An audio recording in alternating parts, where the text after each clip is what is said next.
बिस्मिल्लाहिर्रहमानिर्रहीम। अस्सलाम वालेकुम मेंबर्स, व्यूअर्स, होप सब खैर खैरियत से होंगे। आज की वीडियो में डिस्कस करते हैं, मार्केट ने नेगेटिव क्लोजिंग दी आज, कल मार्केट ने पॉजिटिव क्लोजिंग दी थी। देखें, इंपॉर्टेंट ये है कि हम समझें कि इस वक्त क्या सिचुएशन चल रही है। अगर हम अंडरस्टैंड कर जाएंगे तो हमें ये भी अंदाज़ा हो जाएगा कि मार्केट बिहेव किस तरह करेगी जब तक कि चीज़ें कुछ बेहतरी की तरफ नहीं जाती। और उसमें ज़्यादा इजी हो जाएगा हमारे लिए कि हम अपनी स्ट्रेटजी ऐसी प्लान कर सकें जिसमें हमने कौन सी चीज़ कहाँ पे बाय करनी है, कौन सी चीज़ को हमने कहाँ पे सेल करना है, कितना वेट करना है या कहाँ पे एवरेज करनी है। तो ये चीज़ें फिर जो है हमारे लिए आगे फ्यूचर में एक अच्छे प्रॉफिट का बायस बन जाती हैं अगर हम डिसीजन सही लें। और अभी जो सिचुएशन है उसमें देखें, अगर मार्केट 500 प्लस क्लोज़ होती है तो ज़्यादा खुश होने की ज़रूरत नहीं है। At the same time market अगर 500 नेगेटिव क्लोज़ होती है तो कोई घबराने की ज़रूरत नहीं है कि हम उसमें कोई लॉस बुक करके और मार्केट से एग्ज़िट लेने का सोच रहे हो। तो ये सिचुएशन नहीं है।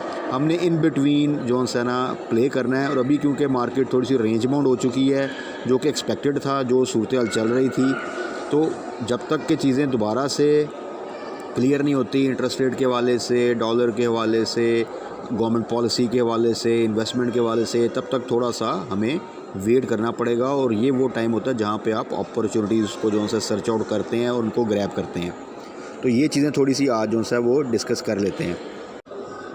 तो सबसे पहले ज़रा मार्केट को डिस्कस कर लेते हैं। केएस इंडेक्स ने आज 215.9 की नेगेटिव क्लोजिंग दी। 45,491 के ऊपर जो है केएस इंडेक्स जो है उसने क्लोज़ किया।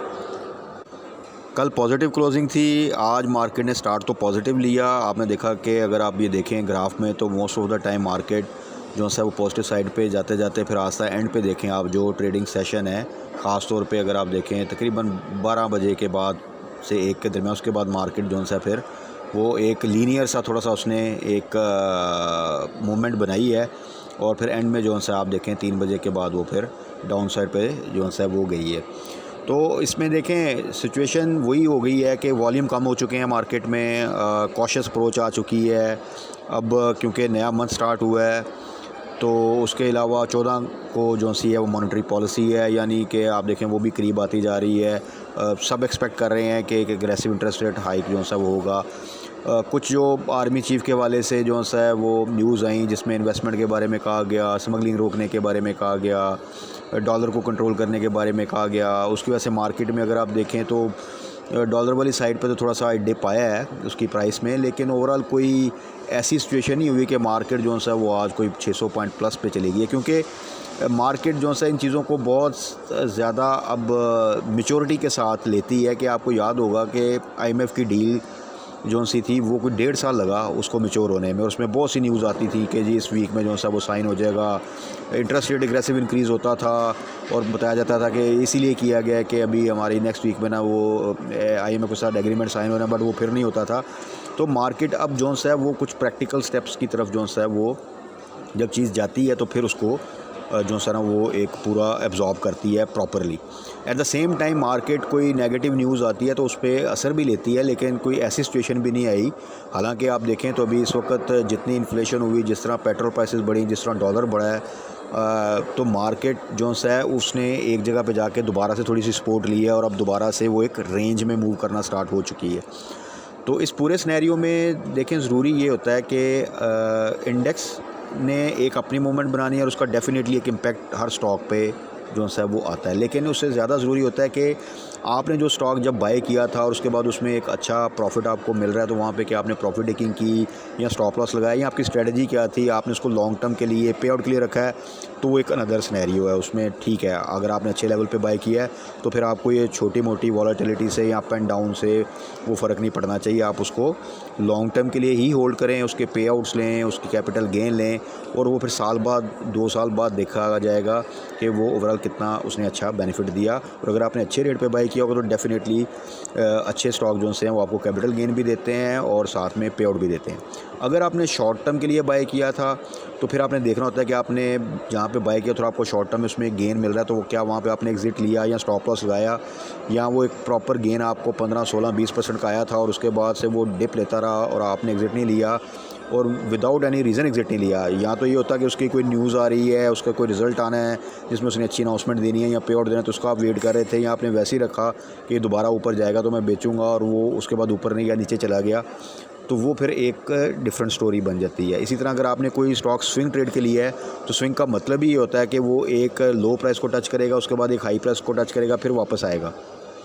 तो क्या जब वो हाई की तरफ जा रहा था वहाँ पे आपने एग्ज़िट लिया उस स्विंग का कि वो वापस उसी प्राइस पे आ गया और आप उस वक्त उसको दोबारा होल्ड करते ही रह गए।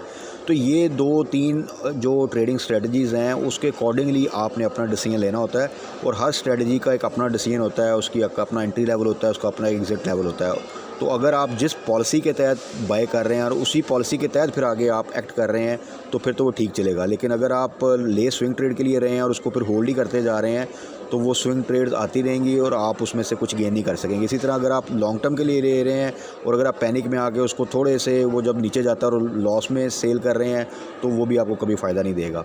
तो इसलिए अपनी स्ट्रेटजी को वंस क्लियर करें और अपने पोर्टफोलियो को हमेशा डिवाइड करें, जिसमें कुछ स्विंग ट्रेड्स के लिए स्टॉक्स होने चाहिए, कुछ आपके लॉन्ग टर्म के लिए ज़रूर होने चाहिए जिनको आपने इन्वेस्टमेंट पर्पस से लेना है और उनको आपने कम से कम साल 2 साल बिल्कुल नहीं छेड़ना। एंट्री लेवल आपका अच्छा होना चाहिए और उसमें अगर आप नीचे आता है वो स्टॉक तो उसको एवरेज करें और उसको होल्ड करें तो वो आपको बहुत अच्छा प्रॉफिट दे के जाएंगे। और लॉन्ग टर्म के लिए हमेशा अच्छे स्टॉक्स जो से हैं और लो साइड पे हमेशा जो है वो बाय करते हैं तो फिर उसमें अच्छा जो है बेनिफिट होता है। तो आज भी अगर आप देखें तो अब जब ख़ास तौर पे WTL जो है वो टॉप आपका जो है वॉल्यूम लीडर हो, उसके अलावा अगर आप देखें सिनर्जी टॉप 10 में आ रहा हो, सरले का जो राइट है वो तो डेफिनेटली क्योंकि वो एक्टिविटी ज़रा राइट में होती है तो वो हो, तो फिर वो समझें कि अभी मार्केट में इंटरेस्ट थोड़ा सा कम है। मार्केट में जब आप top 10 volume leader, top 5 volume leader में अच्छे स्टॉक्स देखें तो इट मीन्स के मार्केट में इंटरेस्ट आ रहा है। और ये हमने देखा था जब पिछले कुछ अर्सा में बैंकिंग स्टॉक्स के जो स्टॉक्स थे वो टॉप 5 में होते थे, ऑयल एंड गैस के टॉप 5 में होते थे, जब IT के टॉप 5 में होते थे, तो वो फिर चीज़ें समझ आती हैं कि इस वक्त इंटरेस्ट मार्केट में है। तो आज अगर आप देखें तो देखें ये टॉप 10 वॉल्यूम लीडर्स एक मैपल लीफ जो है वो पॉजिटिव साइड पे है, ठीक है जी। और एक SYM वो तो नया IPO आया तो डेफिनेटली उसमें थोड़ी सा वो इंटरेस्ट होता है। और मैपल लीफ और ख़ास तौर पे अगर आप आज देखें जो आपके टॉप जो कंट्रीब्यूटर हैं एक्टिव स्टॉक्स में जिन्होंने पॉइंट्स कंट्रीब्यूशन किया KSE इंडेक्स में, तो उसमें अगर आप देखें तो काफ़ी जो से स्टॉक्स हैं वो सीमेंट सेक्टर, क्योंकि सीमेंट के कुछ डिस्पैचेस थोड़े से इंक्रीज़ हुए हैं, ये न्यूज़ आई थी तो सीमेंट में थोड़ी सी पॉजिटिविटी है, क्योंकि सीमेंट सेक्टर्स ने थोड़ा सा स्टॉक्स ने अगर आप देखें तो करेक्शन भी ली थी हाई साइड पे जाकर। तो अगर आप देखें तो एक HBL ने आज जो है वो 35 पॉइंट का जो है वो कंट्रीब्यूशन किया है, उसके अलावा TRG ने की है, उसके बाद मैपल लीफ है, DG है, ईफर्ट है, पहाड़ सीमेंट है, ठीक है जी, पायनियर है, लॉर्ड कैम है, ठीक है जी, गदून टेक्सटाइल है। तो कुछ मिक्स जो है अगर आप देखें तो वो सेक्टर्स हैं जिसमें मेजर अगर आप देखें तो वो ज़्यादा सीमेंट सेक्टर के हैं। इस तरह अगर आप नेगेटिव साइड पे आ जाएँ तो उसमें बैंकल हबीब है, वो सेम उसने मेजर जो है वो आज कंट्रीब्यूशन की, अगर 215 में देखें तो आपके 130 जो है ये नेगेटिव थे। बाकी फिर आपका PPL है, OGDC, हपको, UBL system, PSO, FABL ये हैवी वेट्स हैं। अगर आप देखें तो थोड़ा थोड़ा डाउन भी जाते हैं तो इनकी एक कंट्रीब्यूशन आप देखें तो पॉइंट्स वाइज अच्छी हो जाती है। तो उसमें OGDC को अगर आप देखें तो वो जस्ट 1.61 जो है आज नीचे गया है, लेकिन उसकी जो कंट्रीब्यूशन है वो आप देखें 26 है। यही अगर OGDC खुदा न खासा लोअर लॉक हो जाए तो जब वो लोअर लॉक होता है तो PPL भी साथ ही नीचे जाता है। तो फिर आप समझें कि 200-300 पॉइंट तो सिर्फ ये दो स्टॉक ही आपको जो है वो डाउन दे जाते हैं, या यही अगर अपसाइड पे जाएँ तो यही दो स्टॉक आपको कम से कम 200-300 पॉइंट का अपसाइड जो है वो कंट्रीब्यूट कर जाते हैं पॉइंट वाइज। तो इसके अलावा अब देखें इस पूरे सिनेरियो में बहुत से स्टॉक्स हैं जो कि बड़ा अच्छा परफॉर्म कर रहे थे, लेकिन मार्केट ने डिप लिया, वो डाउन साइड पे आ गए। उनके रिज़ल्ट भी आ चुके हैं, अच्छे रिज़ल्ट आ चुके हैं। कुछ ने जो सा एक रैली बनानी थी वो थोड़ा सा अभी एक रेंज में मूव करना स्टार्ट कर दिया। उसमें अगर आप बड़े स्टॉक्स में आएँ साइड आइटम तो देखें मिल्लत बहुत स्ट्रॉन्गली स्टे कर रहा है अपनी प्राइस को, क्योंकि मिल्लत ने अल्टीमेटली 500 को दोबारा क्रॉस करना। और मिल्लत को हमने आपको याद होगा कि जब टारगेट किया था उसके बाद उसने 50% बोनस दिया और उसके बाद भी अच्छी खासी प्राइस रिकवरी तकरीबन 100 रुपीज़ की तो वो दे चुका है। और मज़ीद अगर जब वो 500 से ऊपर चला जाता है तो समझें कि आपका 50% का प्रॉफिट हो गया। इसी तरह पैकेजेस है, पैकेज का रिज़ल्ट बहुत आउट क्लास आया है और वो भी आप देखें तो तकरीबन जो है 400 से नीचे आता तो अब वो अगर आपको 340 से नीचे मिलता है तो उसको बिल्कुल आप जो है वो टारगेट जो है वो कर सकते हैं। ये दोनों स्टॉक हैं जो अच्छी वैल्यू के स्टॉक हैं, स्ट्रॉन्ग स्टॉक हैं, और मार्केट में इस वक्त जो एक थोड़ा सा डल फेस दोबारा है उसकी वजह से ये उस रेंज में है कि इनको आप जो है टारगेट कर सकते हैं। इसी तरह एंग्रो को हमने वीकेंड पे भी डिस्कस किया, आप देख लें कि वो जब एक्स होने के बाद नीचे आया था तो वहाँ से वो बड़ी अच्छी प्राइस थी, तो वहाँ से वो एक अच्छी खासी रिकवरी जो है वो दे चुका है। इसी तरह सिस्टम्स को देख लें, सिस्टम्स अगर आपका जो है जब 420 के पास आए या इवन 425 से नीचे आए तो वो प्राइस बड़ी ज़बरदस्त है, जहाँ पे आप एंट्री तो वहाँ से वो हमेशा बाउंस बैक जो है वो करता है। उसका भी टारगेट अल्टीमेटली जो है वो 500 है। बाकी ऑयल एंड गैस में OGDC PPL जब तक रिज़ल्ट अनाउंस नहीं होता इनमें मूवमेंट बनेगी इंशाल्लाह ताला। ये आपको दोबारा स्विंग ट्रेड देंगे, इनको आप डिप पे बिल्कुल बाय कर सकते हैं। ये भी अब अपनी OGDC भी बाइंग रेंज में आ चुका है और PPL जो है वो भी अपनी बाइंग रेंज में है। इसी तरह आपका सिस्टम जो है थोड़ा सा डिप पे आता है तो उसको आप बिल्कुल टारगेट कर सकते हैं। और IT सेक्टर में इस वक्त तकरीबन नेटसोल भी अगर आप देखें तो वो भी बाइंग रेंज में अच्छी, एवियन बोर्ड डाउन साइड पे है, उसको भी आप देख सकते हैं। तो IT सेक्टर में इस वक्त तकरीबन तमाम स्टॉक ही, इवन TRG जो है वो भी आपको मैं हमेशा कहता था कि जब वो 90 के आसपास है तो वो बिल्कुल वहाँ पे आप उसको टारगेट कर सकते हैं। तो अगेन IT सेक्टर की कहने की ज़रूरत नहीं है, कुछ चीज़ें होती हैं जो कि लॉन्ग टर्म के लिए बड़ी सिक्योर होती हैं कुछ सेक्टर्स, तो उसमें IT सेक्टर स्टिल वो है कि जो कि आपको मूवमेंट देगा, डिप भी आएगा, हाई साइड पे भी जाएगा, लेकिन ओवरऑल वो सेक्टर जो है अल्टीमेटली अच्छा परफॉर्म कर जाएगा अगर आप थोड़ा सा टाइमली चीज़ों को बाय और सेल करें, और अगर नीचे भी आते हैं तो वहाँ पे एवरेज करें। कुछ सेक्टर्स होते हैं जो कि थोड़ा सा रिस्की होते हैं, वहाँ पे फिर ये होता है कि आपने अपना प्रॉफिट लेके निकलना होता है, फिर वेट करना होता है, वहाँ पे एवरेज करना इतना फ़ायदेमंद नहीं रहता।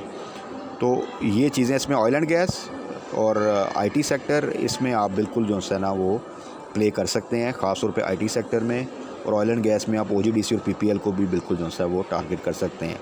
तो बाकी कल मार्केट क्लोजिंग में फर्दर क्या न्यूज़ आती हैं, कौन से स्टॉक्स जो हैं उनको हम टारगेट कर सकते हैं वो देख लेंगे। तब तक अपना ख्याल रखिएगा, तो हमें याद रखिएगा। Stay blessed. अल्लाह हाफ़िज़।